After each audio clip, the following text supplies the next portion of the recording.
ظاہری عزت کیا ہوتی ہے اور باطنی عزت کیا ہوتی ہے؟ ان دونوں میں فرق کیا ہوتا ہے؟ لوگ کہتے ہیں کہ کچھ ٹائم آتا ہے جب آپ کے ظاہری عزت کے بت ٹوٹ جاتے ہیں،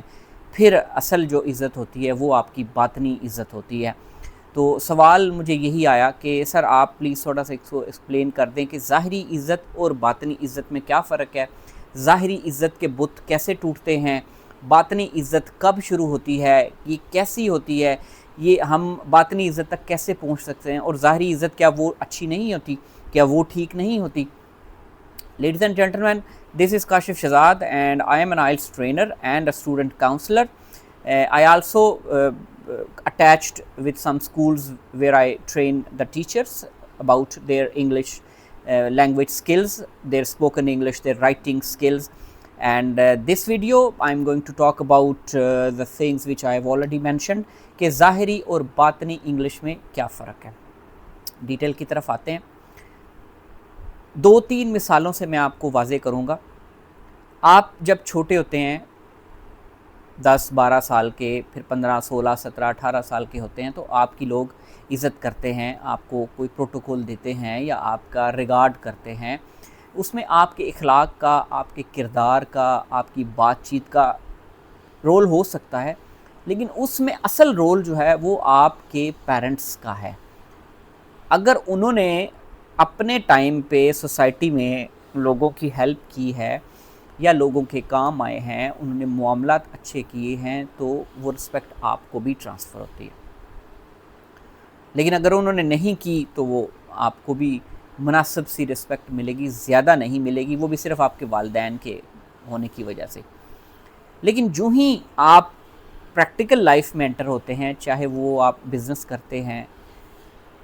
چاہے آپ کی شادی ہو جاتی ہے، چاہے آپ مرد ہیں یا عورت ہیں، جب آپ کی شادی ہوتی ہے، جب آپ کے معاملات آپ کرنا شروع کرتے ہیں، آپ ڈیسیژنز لیتے ہیں، آپ اچھی بری چیزوں کو ہینڈل کرتے ہیں، لوگوں کے ساتھ معاملات کرتے ہیں، تب آپ کی ایک عزت سٹارٹ ہوتی ہے۔ اب یہ عزت تب تک تھی جب تک آپ سارے معاملات آپ کے پیرنٹس کر رہے تھے، آپ کوئی معاملہ نہیں کر رہے تھے۔ اب جب آپ نے معاملات سٹارٹ کیے تو اب صحیح معنوں میں آپ کی عزت سٹارٹ ہوئی ہے، وہ صرف ایک ظاہری عزت تھی۔ اب جو بھی آپ کریں گے، جس سے آپ ڈیلنگ کریں گے، وہ آپ کی اصل عزت ہوگی۔ بعض جگہ پہ ہمارے ہاں سوسائٹی میں اولاد اکثر اوقات 40-50 سال تک اپنے ماں باپ کے بہاف پہ ہی چلتی رہتی ہے، تو وہ ماں باپ کی عزت ہی ساتھ میں لے کے چلتی رہتی ہے۔ ایک پلس پوائنٹ ہے کہ آپ اپنے بھی ڈیسیژنز کرو اور ماں باپ کی عزت کو بھی ساتھ میں کیری کرو، تاکہ آپ ظاہری عزت کو ہی آہستہ آہستہ باطنی عزت سے ملا دو، اصل عزت تک لے کے جاؤ۔ باطنی عزت کو میں کہتا ہوں اصل عزت جو ہے، کہ آپ جو ہے وہ ایک تو پیرنٹس سے جو ملی ہے عزت، اس کو بھی کیری کرو، اچھے اعمال کرو، اچھے لوگوں سے ڈیلنگ اچھی کرو، سارا کچھ بہتر کرو، اور اپنی عزت ساتھ ساتھ بناتے جاؤ۔ بڑے کم لوگ ہیں ایسے جو ہوتے ہیں، اکثر اوقات تو زیادہ تر ماں باپ کی عزت کو کہیں نہ کہیں گڑبڑ کر دیتے ہیں، پھر اپنی چونکہ جب ان پہ معاملات آتے ہیں، وہ ڈیسیژن کرتے ہیں، تو وہاں پہ وہ جو اتنی گڑبڑ کرتے ہیں کہ وہ پھر اگر چلتے ہیں تو پچھلی عزت کی بنیاد پہ چلتے ہیں، ذاتی عزت نہیں بنتی۔ اور وہ جو ہی ایسے لوگ پیرنٹ سے علیحدہ ہوتے ہیں، بالکل تھوڑا دور شفٹ ہوتے ہیں، معاملات کرتے ہیں ماں باپ سے انڈیپینڈنٹ ہو کے، تو ان کو اصل مار تب پڑتی ہے۔ ایک تو یہ ہوگی ظاہری عزت۔ دیکھو ظاہری عزت آپ کی دولت کی وجہ سے ہو سکتی ہے، آپ کی پوزیشن کی وجہ سے ہو سکتی ہے، آپ کے رتبے کی وجہ سے ہو سکتی ہے۔ مثال آپ کو دیتا ہوں کہ میرے ایک دوست ہیں، وہ ایک سرکاری جگہ پہ جاب کرتے ہیں، ورلڈ آرگنائزیشن ہے، انٹرنیشنل آرگنائزیشن، وہاں پہ جاب کرتے ہیں۔ انہوں نے مجھے بتایا کہ ان کے ایک کولیگ تھے جو 20-25 سال بعد جب ریٹائر ہوئے، تو انہوں نے ایک پریشانی کا اظہار کیا ان سے کہ یار میں جب جاب پہ تھا تو لوگ میرے بڑے خدمت کرتے تھے، پروٹوکول دیتے تھے، عزت دیتے تھے، لیکن جو ہی میں جاب سے علیحدہ ہوا ہوں تو مجھے پتہ چلا کہ میری تو عزت ہی کوئی نہیں، لوگ میرے سے صرف میری پوزیشن سے پیار کرتے تھے، میرے سے تو کرتے ہی نہیں تھے۔ تو یہ بھی ایک ظاہری اور باطنی عزت کی مثال ہے کہ آپ کے پاس پوزیشن تھی، لوگ آپ کی رسپیکٹ کرتے تھے، آپ نے اس کو انجوائے کیا، آپ نے اس کو ذاتی رسپیکٹ میں کنورٹ نہیں کیا، آپ بھی تو پوزیشن کے خمار میں وہ اس رسپیکٹ کو انجوائے کرتے رہے، اس پروٹوکول کو انجوائے کرتے رہے۔ تو جو ہی آپ کی پوزیشن ختم ہوئی، آپ کو اپنی اصلیت پتہ چل گئی کہ اچھا یار لوگ تو میرے سے ڈیلنگ صرف وہ میری پوزیشن کی بنیاد پہ کرتے تھے. ایسے لوگ بھی ہیں جو 20 سال اسی پوزیشن کو انجوائے کرتے ہیں, جب پوزیشن سے علیحدہ ہوتے ہیں تو آپ کو لگ پتہ جاتا ہے. ایک بندہ اپنے بہن بھائیوں سے پیار کرتا ہے بڑا, شروع میں جب آپ بہن بھائی جب بڑے ہوتے ہیں, اکٹھے جوان ہوتے ہیں, تو ان سے پیار کرتا ہے بڑا, تو آہستہ آہستہ جو بھی بڑے ہوتے ہیں بہن بھائی, شادیاں ہوتی ہیں یا مفاد اپنے بزنس میں پڑتے ہیں, پیسے کا معاملات آتے ہیں, تو بہن بھائیوں کی اصلیت آپس میں کھلنے لگ پڑتی ہے کہ اچھا یہ تو اس طرح کرتا ہے, یہ تو اس طرح کرتا ہے. اب چونکہ ہمارا ان سے پیار ہوتا ہے, خلوص ہوتا ہے, ایک رشتہ ہوتا ہے, چاہے وہ پوزیشن کی وجہ سے چاہے وہ رشتے کی وجہ سے, لیکن جو ہی جب ہم اپنے معاملات کرتے ہیں تب ہم اپنے بہن بھائیوں سے اس حد تک نفرت کرنے لگ پڑتے ہیں, کیونکہ ان کی حقیقت ہمارے سامنے آتی ہے, ہماری حقیقت ان کے سامنے ہوتی ہے, ان کی حقیقت ہمارے سامنے ہوتی ہے کہ یار یہ ایسا بھی کر سکتا ہے, یہ ایسا بھی کر سکتا ہے. اس حقیقت ظاہر ہونے سے پہلے جو عزت تھی وہ ظاہری عزت تھی, ہم لوگ ایک دوسرے کی کرتے تھے رشتے کی وجہ سے, ماں باپ کی وجہ سے, ایک گھر میں رہنے کی وجہ سے, یا جس طرح بھی. لیکن جو ہی جب ایک دوسرے کی حقیقت پتہ چل گیا کہ یار اس میں یہ خامیاں ہیں, یہ برائیاں ہیں, تو تب جو آگے جو سٹیج سٹارٹ ہوگی وہ اصل باطنی عزت کی ہوگی. اگر اس کے بعد بھی آپ ایک دوسرے کی عزت کرنے لگ پڑے ہیں کہ یار چلو ٹھیک ہے, جو بھی ہے, برا ہے, اچھا ہے, بری آتے ہیں, میرے بھی بری آتے ہوں گی, تو یہ میرا بھائی ہے, یہ میری بہن ہے, تب یہ آپ کی باطنی عزت ہوگی. نارملی تو لوگ جب ایسی سٹیج آتی ہے تو اس کے بعد وہ چھوڑ دیتے ہیں اپنے بہن بھائیوں کو پوچھنا, ان کو قطع تعلقی کر لیتے ہیں. ہماری سوسائٹی میں صلہ رحمی کا کانسیپٹ تو ہے ہی نہیں. ہم کہتے ہیں ہم کیوں معاف کریں, جب وہ نہیں معاف کر رہا یا وہ نہیں آگے بڑھا تو ہم کیوں آگے بڑھیں. تو صلہ رحمی تو یہ ہے کہ آپ حقیقت کو پتہ چلنے کے بعد بھی ان کی اس طرح نہ کریں, آپ رسپیکٹ, لیکن رسپیکٹ رکھیں, اپنے اندر پازیٹیو جذبات رکھیں. کیونکہ یہ میرا بھائی ہے. واصف علی واصف فرماتے ہیں کہ جس کو ایک دفعہ دوست کہہ دو, دوست کہنے سے پہلے 100 دفعہ سوچ لو, تحقیق کر لو, لیکن جب کسی کو ایک دفعہ دوست کہہ دو, اعلان کر دو کہ یہ میرا دوست ہے, تو پھر جب دوستی ختم ہو جائے یا آپ کو کوئی اصلیت پتہ چل جائے اس کی, کوئی برائی اس نے کر دی آپ کے ساتھ, تو آپ خدارہ اس کو دشمن ڈکلیئر نہ کرو, آپ پیچھے ہو جاؤ. آپ نے اس کو دوست ڈکلیئر کیا تھا, اب اس کو دشمن ڈکلیئر نہ کرو, کیونکہ اس سے پھر آپ کی ساکھ ڈسٹرب ہوتی ہے. اس سے کوئی فرق نہیں پڑتا,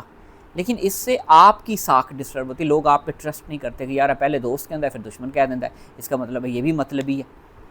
تو اس لیے فرماتے ہیں کہ آپ جب کسی دوست چننے سے پہلے سوچ لو, تحقیق کر لو, لیکن جب کسی کو دوست کہہ دو نا,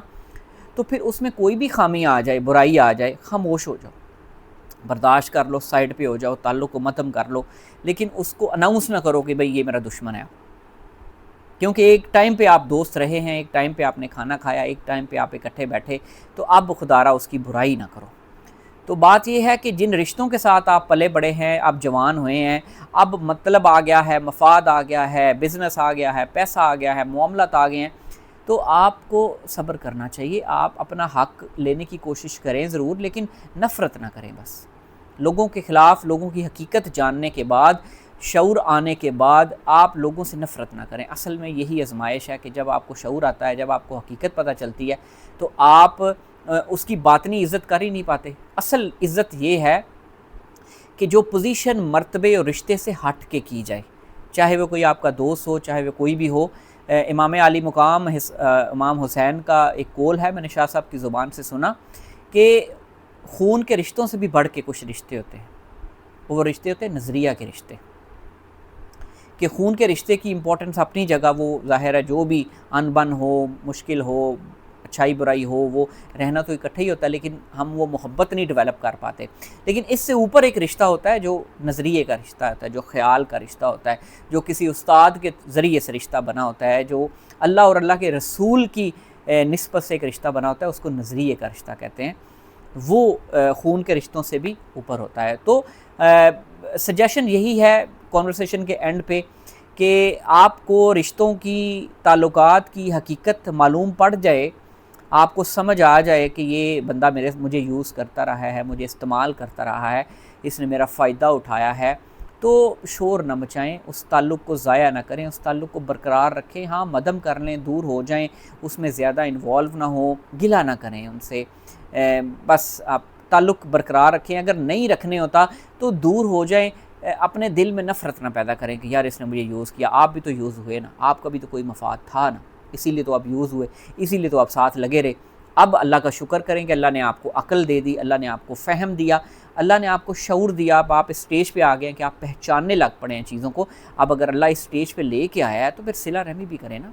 اگر آپ یہ صلہ رحمی نہیں کریں گے، اگر آپ اچھے طریقے سے نہیں ڈیل کریں گے، آپ نفرت کرنے لگ پڑیں گے، تو پھر آپ کے دل میں سب کے خلاف نفرت ہی چلتی جائے گی، پھر آپ معاملات نہیں کر سکیں گے، پھر آپ ہر بندے کو پوائنٹ آؤٹ کریں گے، آپ کو ہر بندہ نیگیٹو لگے گا، آپ کو ہر چیز سے اعتبار اٹھ جائے گا۔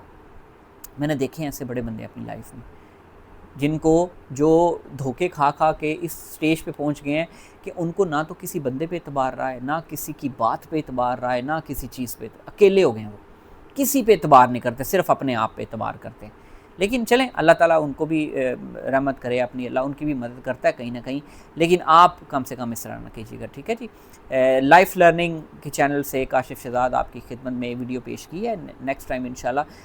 Will keep posting different things. Teacher training کی ویڈیوز آلریڈی پوسٹ کی جا رہی ہیں، تو مختلف ویڈیو کے ساتھ میں آپ کے پاس حاضر ہوتا رہوں گا۔ تب تک کے لیے اجازت دیجیے، اپنا بہت خیال رکھیے گا۔ Thank you very much.